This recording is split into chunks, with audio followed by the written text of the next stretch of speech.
নমস্কার বন্ধুরা, শুভ সন্ধ্যা। আজকে আমি বানাবো লাউয়ের একটি নিরামিষ রেসিপি।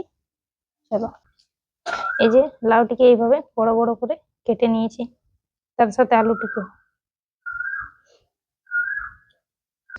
কড়াইয়ে দিয়ে দেবো সরষের তেল,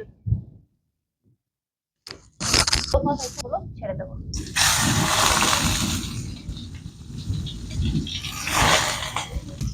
দিয়ে দেবো সামান্য পরিমাণে নুন,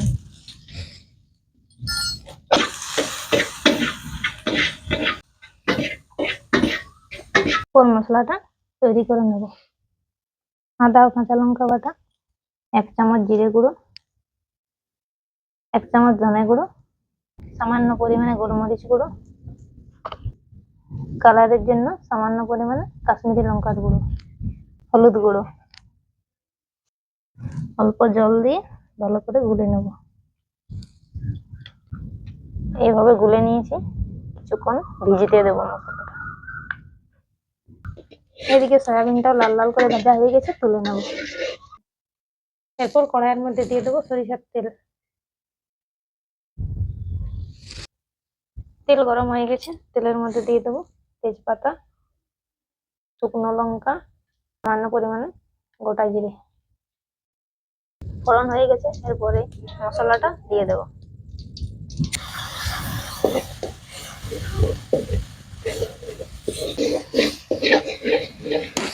মশলা ভাজানোর জন্য দিয়ে দেবো সামান্য পরিমাণে নুন,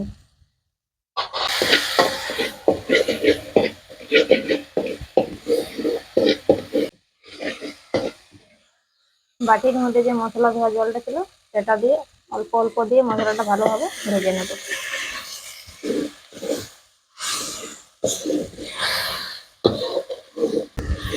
মশলা ভাজা হয়ে গেছে, মশলার মধ্যে তেলও ছেড়ে এসেছে। এরপর দিয়ে দেবো কেটে রাখা লাউ ও আলু।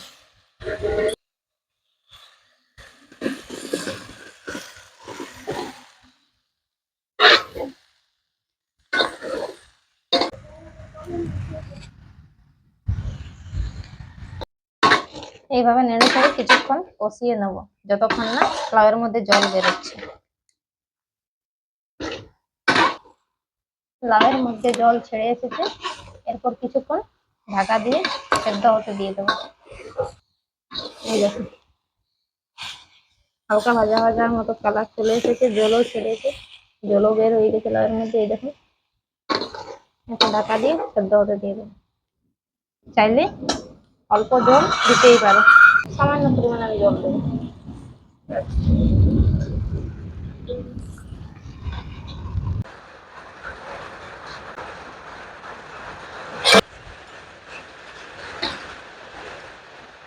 দেখুন, লাউটা খুব সুন্দরভাবে সেদ্ধ হয়ে গেছে, আলুটাও সেদ্ধ হয়ে গেছে।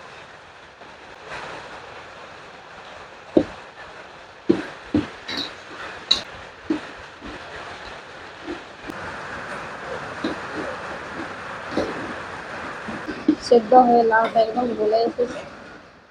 এরপর ভেজে রাখা সয়াবিনটা দিয়ে দেবো।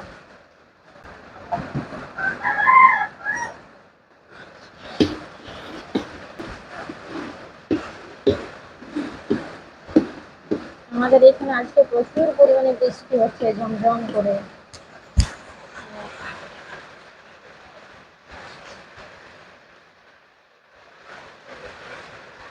এই দেখুন, একদম মাখো মাখো হয়ে গেছে, এবং জল হালকা পরিমাণে আছে। এরপর দিয়ে দেবো সামান্য পরিমাণে স্বাদ আনার জন্য চিনি, 1 চামচ মতো বেশি সিদ্ধ ঘি। নামানোর আগে দিয়ে দেবো সামান্য পরিমাণে গরম মশলা গুঁড়ো। এই দেখুন, আমাদের লাউয়ের সবজি রেডি।